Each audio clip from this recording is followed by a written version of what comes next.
दुर्भाग्य से पिछड़ा सोया हुआ है। लेकिन एक बात है कि समाजवादी पार्टी के नेता अखिलेश यादव ने उठाया है, कम से कम बाबा साहब का नाम लिया है, कम से कम यह भी कहा है कि अब पिछड़ों का आरक्षण खत्म कर रहे हैं, बाद में दलितों का करेंगे। और दलित दस्तक फिर से आ गया है लेकर अपना बहुजन कैलेंडर 2023 का बहुजन कैलेंडर। इस बार के कैलेंडर में होगा बहुत कुछ खास। जानिए उन बहुजन स्थलों के बारे में जो महत्वपूर्ण हैं। बुकिंग करने के लिए दिए गए नंबर पर संपर्क करें या व्हाट्सएप करें।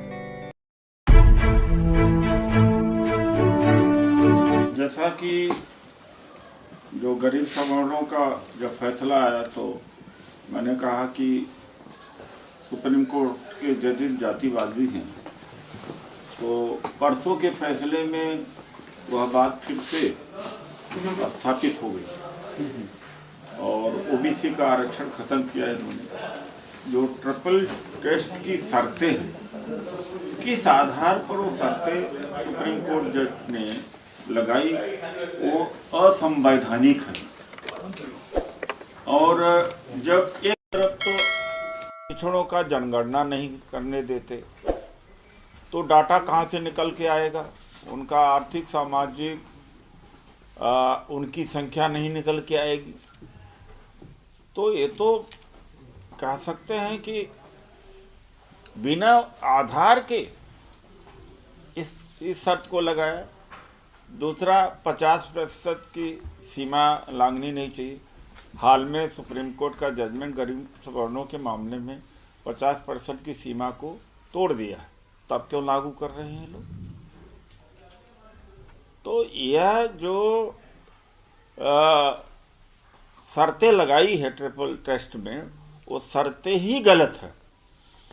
लगभग 30 साल तक एक लक्ष्मण रेखा थी कि वो पार ही नहीं हो सकती। इंदिरा साहनी जजमेंट में, उसको मंडल जजमेंट भी कहते हैं कि 50% की सीमा क्रॉस नहीं हो सकती। 9 जजेज की बेंच का फैसला था वो। 5 जजेज की बेंच के फैसले ने पलट दिया पूरा देश, कुछ नहीं बोला।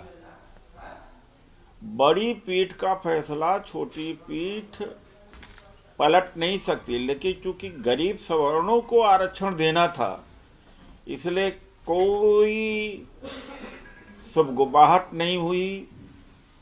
और संविधान में जो संविधान का तो आधार लिए ही नहीं था कि 50% से ज़्यादा आरक्षण होना चाहिए, और उस सीमा को तोड़ दिया। तो जब सवर्ण को आरक्षण देने बात आती है तो अपने तरफ से कानून बना देते हैं, और जो संविधान में नहीं है उसको भी ये कर देते हैं। हिंदुओं की आने वाली पीढ़ियां पढ़कर मेरी जय जयकार करेंगी। मेरा समाज सोया पड़ा है, इसीलिए मैं जाग रहा हूं।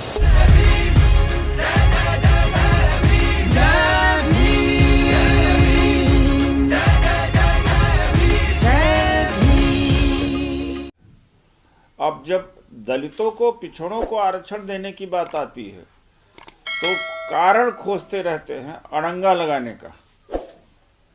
और सवर्णों, गरीब सवर्णों के लिए क्या कोई स्टडी कराया इन्होंने? और 8 लाख की जो सीमा है, क्या गरीब सवर्ण है? 72,000 एक गरीब की औसत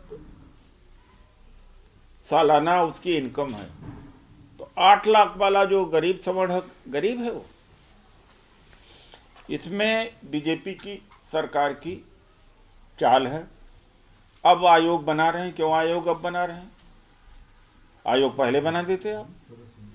दिसंबर 2001 का फैसला है, एक साल पुराना फैसला है। महाराष्ट्र में और मध्य प्रदेश में ये समस्याएं झेली जा चुकी हैं, तो उसके हिसाब से आप पहला आयोग बना देते। अब आयोग बना रहे हैं, क्योंकि अगर विद्रोह न किया गया था, आवाज़ नहीं उठाई होती, तो बिना आरक्षण के निकाय का चुनाव हो जाता और पिछड़े वंचित हो जाते। दुर्भाग्य से पिछड़ा सोया हुआ है। लेकिन एक बात है कि समाजवादी पार्टी के नेता अखिलेश यादव ने उठाया है, कम से कम बाबा साहब का नाम लिया है, कम से कम यह भी कहा है कि अब पिछड़ों का आरक्षण खत्म कर रहे हैं, बाद में दलितों का करेंगे। और दलितों का जो गवर्नमेंट जॉब में था रिजर्वेशन, वो बैकडोर से ख़त्म कर दिया, ठेकेदारी प्रथा ले आकर के, डिपार्टमेंट को बेच करके, भर्तियां रोक करके, और तो अब तो लेटरल एंट्री से आईएएस बने हैं, डायरेक्टर बन रहे हैं। तो वह भी आरक्षण करीब करीब इन्होंने निपटा दिया है। जो भारतीय जनता पार्टी मजबूत होकर के आई इस आधार पर कि मंडल जजमेंट गलत है, दुर्भाग्य है कि आज वही पिछड़ा वर्ग भारतीय जनता पार्टी का झंडा बरदार बना हुआ है। वही पिछड़ा वर्ग। पिछड़ा वर्ग में जातीय चेतना तो हो सकती है, जात को इकट्ठा करके एमपी एमएलए बनना, लेकिन सामाजिक चेतना का अभाव है। ये कितना बड़ा ऐतिहासिक ब्लंडर है या नासमझी है कि जिन्होंने विरोध किया उन्हीं के साथ ये खड़े हो गए। अभी भी चेत लें तो अच्छी बात है। धन्यवाद। क्या लगता है पुलिस इस विषय पे कुछ काम करेगा?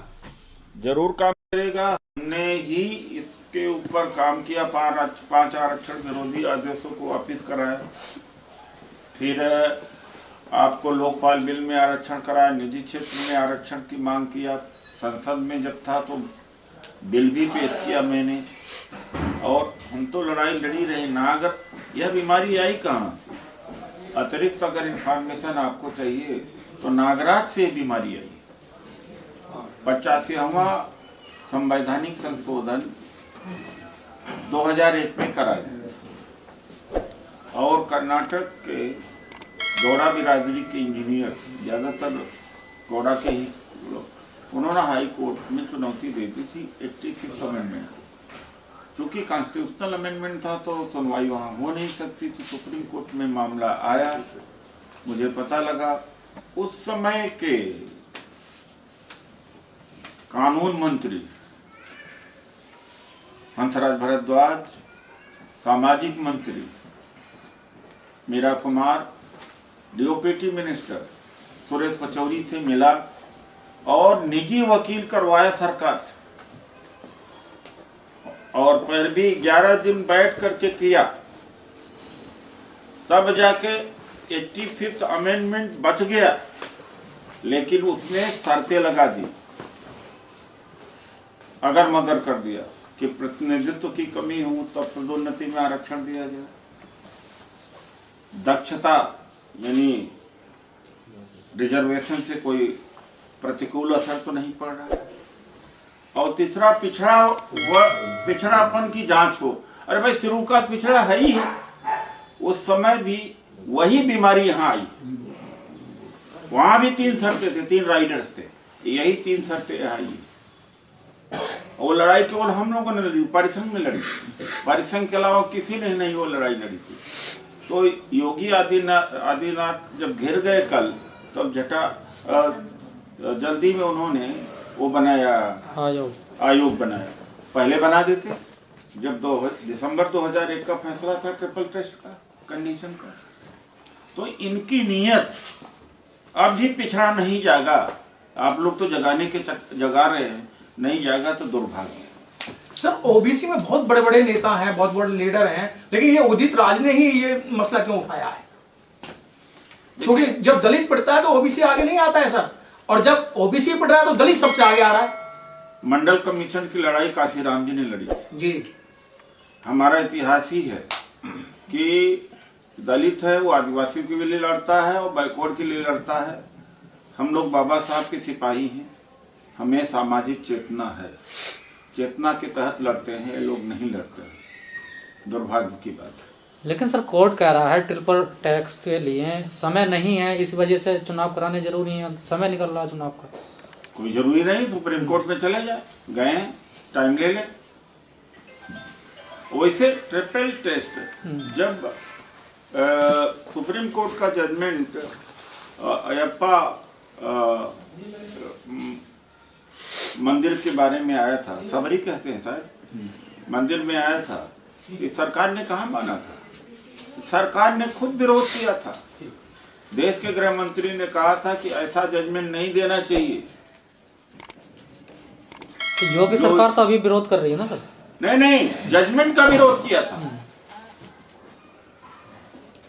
मैं बीजेपी में था उस समय और हमने कहा गलत है। महिलाओं के प्रवेश का अधिकार सुप्रीम कोर्ट ने दिया था कि सबरी मंदिर में महिलाओं का प्रवेश होना चाहिए। तो कहा अयप्पा भगवान है,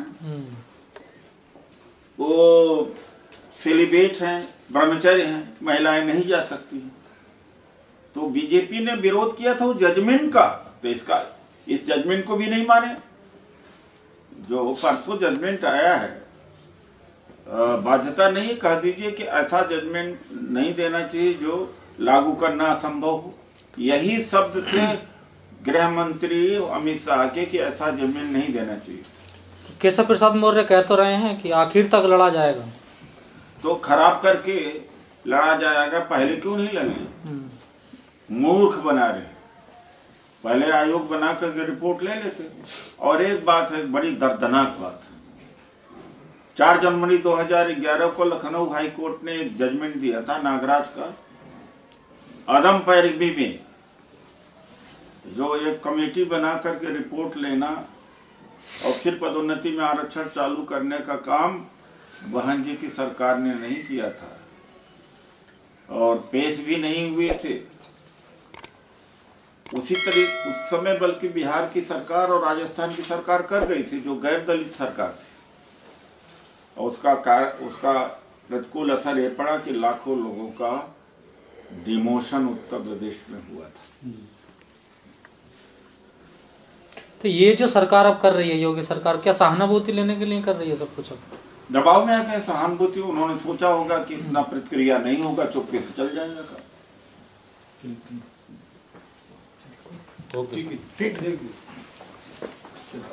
अगर आपने अभी तक दलित दस्तक चैनल को सब्सक्राइब नहीं किया है तो सब्सक्राइब करें, लाइक करें